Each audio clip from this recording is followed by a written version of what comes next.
in front of that arena. You know, if you have a clear picture in your head of something is going to happen, and a clear belief in that it will happen no matter what, then nothing can stop it. You know what I mean? It is destined to happen, and that's what happens. You know what I mean? It's perfect. It does. When you talk about those sold-out arenas and you used to pretend that you were, you know, a superstar and people were coming to see you, how far did that feel when you were driving 2 hours to go work? I mean, that must have been a different universe. Were you still thinking about it then? Of course, because you have to do that. You have to battle with this. This is the law of attraction. I mean, you have to, in the struggle, you know, when things are going good and you visualize these good things happening, you visualize more good things happening, that's easy. What's not easy to do is when things are going bad and you're visualizing the good stuff. And that was what I was able to do. I was able to, you know, even though I was having these troubles at home, and even though I had no job, no, you know what I mean, or whatever, didn't know what I was doing. If it didn't happen, it didn't happen. But I still was able to feel like it was. I still was able to go into a different, just like use my imagination, like a kid would use his imagination. I was basically just using my imagination. Driving a little my girlfriend's car, a little Peugeot 206, and I was driving that, shaking down the road, and I visualized that, and I swear to God, sitting in the traffic and all, I visualized, I'm sitting here holding the steering wheel, visualizing a brand new car, and visualizing good things in times of struggle, and that when you can do that, I think that really makes that law of attraction work. I think it really attracts to you more. You know what I mean? Because that is harder to do when you're in the struggle to visualize these things. I've always had it. I've always had visions of better.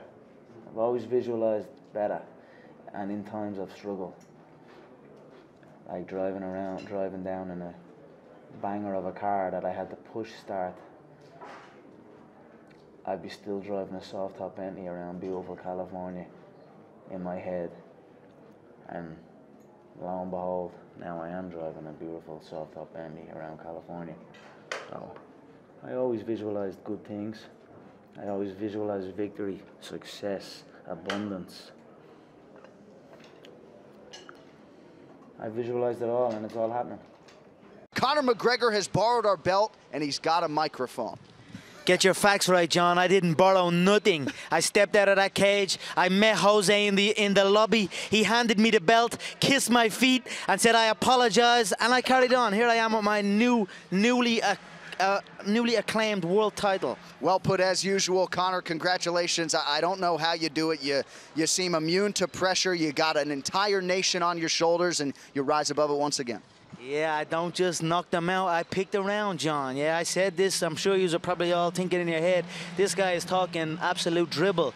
He's not going to do what he says he's going to do. You're probably all sitting there thinking that. But now here we are again, and I done what I said I was going to do. I feed off this. I feed off this. I love this stuff. This is what gives me energy. Saying I'm going to do something. Putting it out there for the world to see, and then going out and doing it. There's no better feeling in the world than that. And it's as easy as that. Say what you're going to do and go and do it. Huge win for you, Conor, tonight, obviously. You know, what was it like in your head? I know you said you called it, but in all honesty, to get that feeling, knowing you called it, and when you saw him go down, how great a feeling was that for you? It's a beautiful feeling when preparation meets opportunity. You know, nothing is impossible. You know what I mean? You can achieve anything. I was literally laughed at to win that second world title. When I first came I was going to take these 2 world titles down. Laughed at. That's never going to happen. An Irish man even winning the UFC. When I said that, I was laughed at. So I said I was going to win the 2 world titles. I won them. I done everything I said I was going to do. Every move is a calculated step. Make no mistake about that. It's only what? It's only January of 2017. I'm already the face of the UFC. I'm already the face of boxing. I'm already the face of the WWE.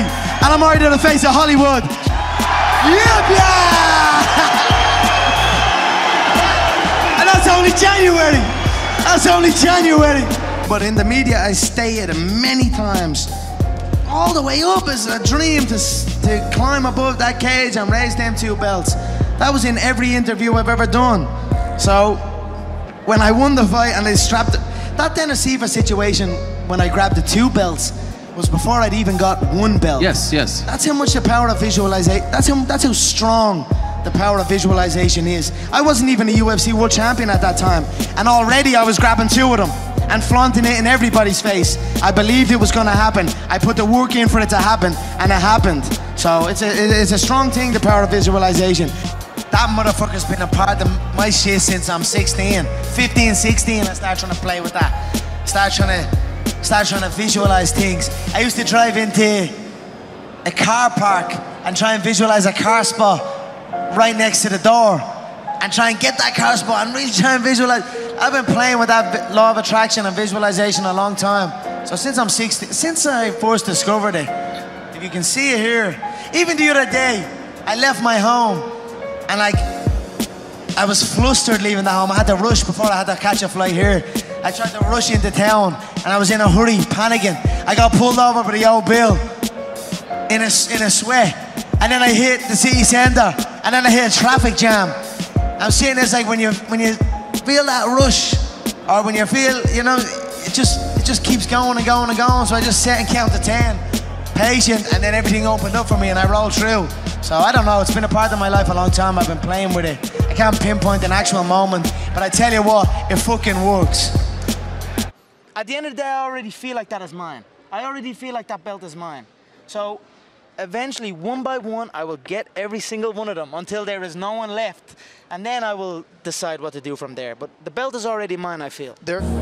Last one. Yeah. What do you want to be? There's another thing. What do you want to be? You know, I don't want to be anything. I am everything I want to be. And I'm already there. You know? I don't want anything. You know? People say like, I want this. I want to do this and I want to do that. But the vibe you're putting out is want. You're always gonna want. And I always have the attitude that I have. And I always felt like I was a black belt walking in. You know what I mean? I always felt like I was the world champion. I always felt like I already could do everything. I was only telling you about the surfing the other day. I was got the rental, walking around like I was a fucking pro. You know what I mean? But I don't want anything. I have everything. That's a mindset. I mean, I have everything. I have everything. You know what I mean? Octagon, and I will walk him into that dead space, but all of a sudden he will be in danger. How do you do that? How do you if you can see it here, and you have the courage enough to speak it, it will happen. So I see these shots, I see these sequences, and I don't shy away from them. A lot of times people believe in certain things, but they keep to themselves. They don't put it out there. If you truly believe in it, if you become vocal with it, you are creating that law of attraction and it will become reality. I knew he would overextend, and I knew I'd catch him, so Mystic Mac strikes again.